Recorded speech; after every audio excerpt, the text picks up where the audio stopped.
Why do we have so many translations of the Bible? I can understand why we needed a translation in a more contemporary language than the King James Version. But once we had one, what motivated each of the others to translate the original Hebrew and Greek scriptures into modern English again? So there's three original languages of the Bible. The New Testament was written in Koine Greek, and the Old Testament was written in ancient Hebrew, which is a little bit different than modern Hebrew. And Koine Greek is a specific time period of Greek. There's many different forms of Greek. And the other language is Aramaic, which is parts of the book of Ezra and parts of the book of Daniel are written in Aramaic. But most of the Old Testament is written in Hebrew. And so translating these original languages to any other language is both a science and an art. So sometimes there's one-to-one equivalence between both languages, where you can take one word in Greek and take it to English and it means the exact same thing. But most of the time there isn't that one-to-one correlation. So different languages have different words, different grammar, different sentence structure, different writing styles, different genres, different time periods and cultures have different references and contexts and audiences. This question even mentions that how like Old English is a different form of English than modern English. And even the English that we speak today is different than 100 years ago. So translation is never straightforward. So when we're approaching translating the scriptures, you could start by just thinking, hey, what would be best is if we had a rigid translation. Rigid translation meaning that we took the words in Greek and we just turned them into English words.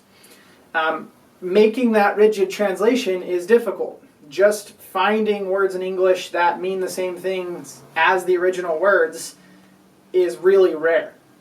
And sometimes rigid translations give the wrong meaning, where that word in Greek means that word in English, but the word in the context in Greek means something else, and that's not communicated through that word in English.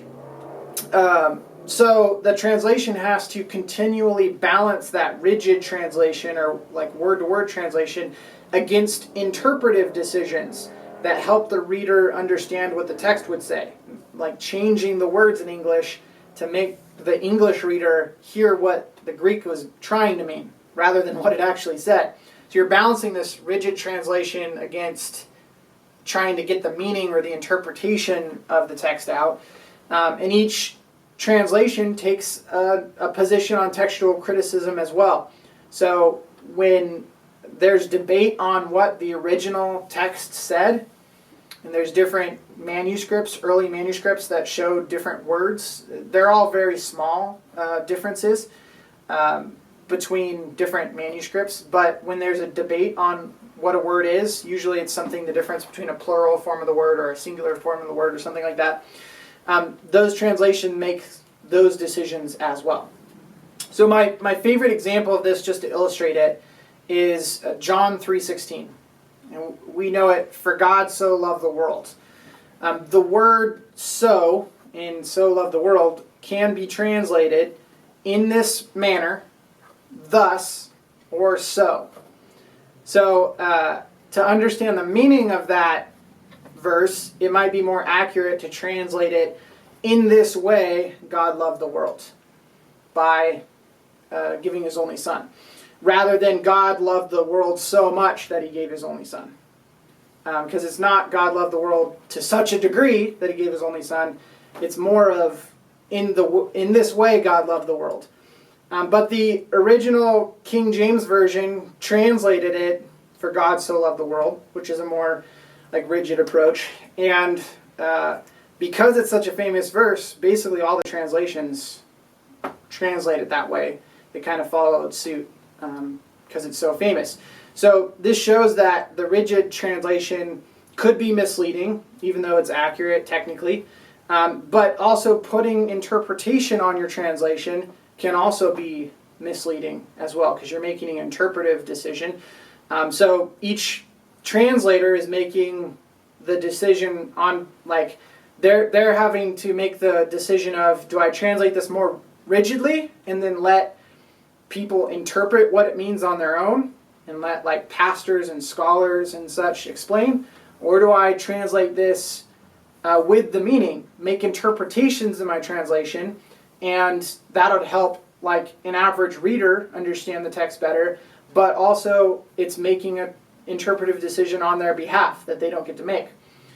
So bottom line is that the main English translations, there's a bunch of different ones because they're all making those different decisions on what words to use in English and how rigid should we be and how interpretive should we be, and what do we decide on textual criticism. So bottom line is that any of our English translations, well, most of them for the most part, we have, like, the best translations in world history. The older translations didn't understand how language works as well as we do now, and there isn't any other language that has had as many scholars dedicated to translating it than English. So we have some of the, if you're not reading ancient Koine Greek or ancient Hebrew or Aramaic, then we have some of the best translations that have ever existed in history. And each one has their own way of settling the tough translation decisions that they have to make.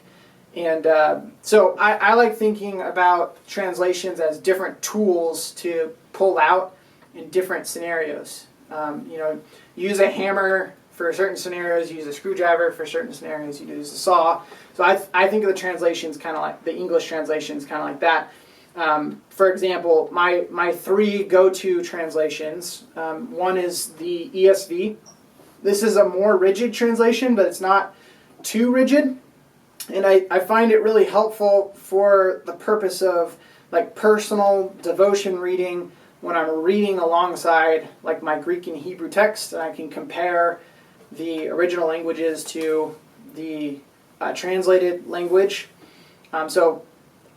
In like that kind of research or personal devotion type context, I like using the ESV. I like the NIV in a more evangelistic context. It's far more interpretive, but I feel like it's not too interpretive. It's written at a high school education level, so it's a far more natural read in English than like the ESV, for instance. And so when you're preaching the gospel to someone that's never heard it before, it just flows really well, and I think it's really helpful for that. And then the New King James Version, I really like for, like, our church context. That's what I use. It's like a middle ground between the ESV and the NIV. I think it's really good for the pulpit because it's easy enough to read, but it also allows for me to make interpretive decisions and kind of explain those decisions when I think it's appropriate. So that's kind of how I use them, as, like, different tools for different different situations.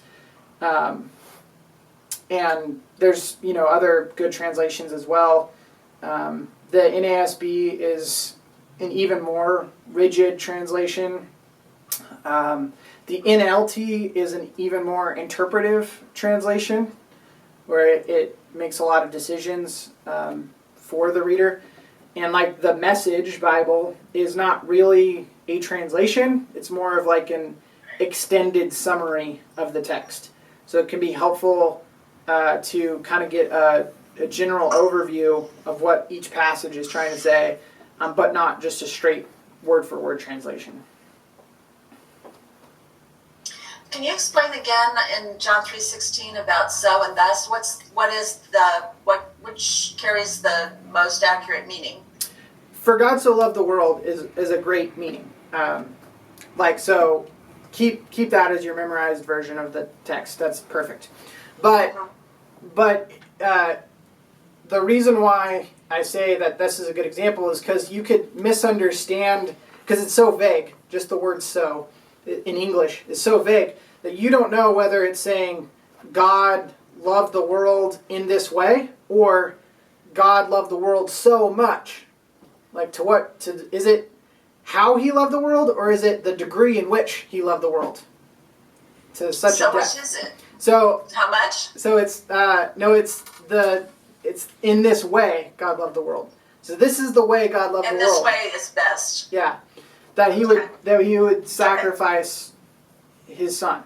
So he loved. In other words, Oh, I didn't know that. God loves the world with the sacrificial love, rather I than see. God loved the world so much.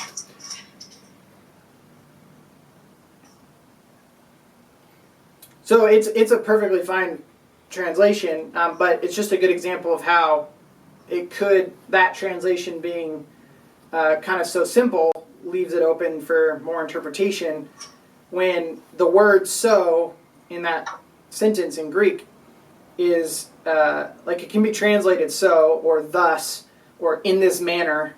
So it's more of a "on this path" type of word, or "in this way" type of word, rather than a degree type of word, or amount type of word. And in English, it's just hard to see.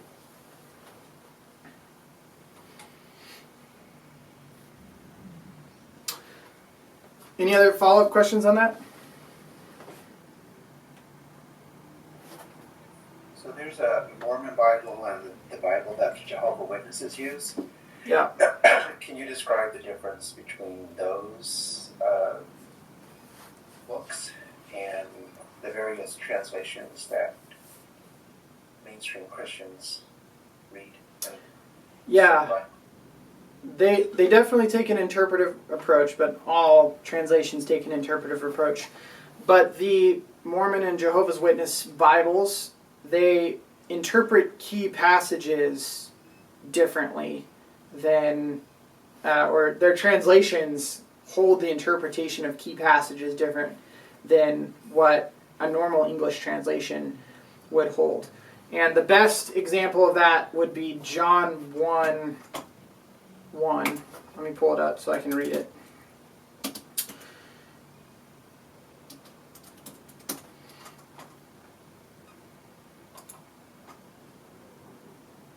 So in John 1:1, it says, "In the beginning was the Word, and the Word was with God, and the Word was God." And in the Jehovah's Witnesses Bible, it'll say, at the end of that verse, "and the Word was a God." And so the translation, the Jehovah's Witness translation, will insert the word "a" before God, so that the Word, Jesus, wasn't the God, our God, but another God, a God. And the reason, the Greek reason why they translate it that way is because the first God has a definite article, like "the," versus an indefinite article like the word "a." There's no indefinite article in Greek. So typically when Greek wants to include a definite article, it'll have a definite article, "the." And when Greek doesn't want, when Greek wants an indefinite article, it just won't have an article at all. So in English we'll say "a," but in Greek there's no "a." It just leaves it out. So in this sentence, it leaves out the "a" at the last God, so the Jehovah's Witnesses translate it with an indefinite article to make it just "a God." But they don't understand Greek well enough to know that because of the way the sentence is structured in Greek, the article on God from earlier in the sentence applies to both that God and the God later on in the sentence. And this is not debated among Greek scholars.